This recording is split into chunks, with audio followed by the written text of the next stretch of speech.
কাটমারির অভিযোগ প্রতিবাদ করায় আইএসএফ নেতাকে মারধর। মমতা বন্দ্যোপাধ্যায় সরকারের বাংলার বাড়ি আবাসের প্রথম কিস্তির টাকা ঢুকতে কাটমানির অভিযোগ। উপভোক্তাদের কাছ থেকে জোর করে টাকা আদায়ের অভিযোগ উঠল স্থানীয় কয়েকজন তৃণমূল কর্মীদের বিরুদ্ধে।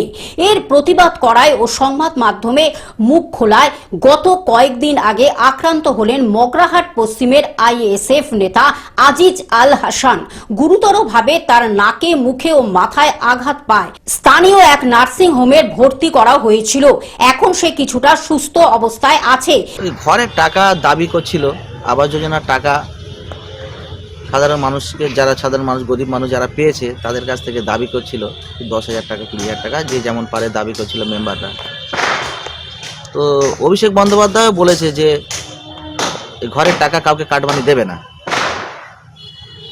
অভিষেক বন্দ্যোপাধ্যায় দলের নেতারা অনেক জায়গায় আমরা ভিডিওতে দেখছি মাইকিং করে করে বেড়াচ্ছে যে এই আবাস যোজনার টাকা, বাংলা আবাসের টাকা, একটা টাকাও কাউকে দেবে না, যারা পেয়েছে তারাই রাখুন, একটা টাকা কোনো মেম্বারকে দেবেন না।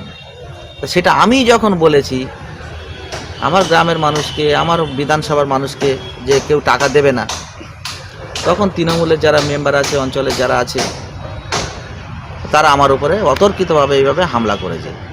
দক্ষিণ 24 পরগনা থেকে বাইজিৎ মণ্ডলের রিপোর্ট, গ্লোব নিউজ। এখন থেকে গ্লোব টিভি দেখুন আপনার স্মার্টফোনেও। গুগল প্লে স্টোর অথবা অ্যাপল স্টোর থেকে ডাউনলোড করুন গ্লোব টিভি লাইভ অ্যাপ। এছাড়া জিও টিভি অ্যাপ থেকে দেখুন গ্লোব টিভি লাইভ।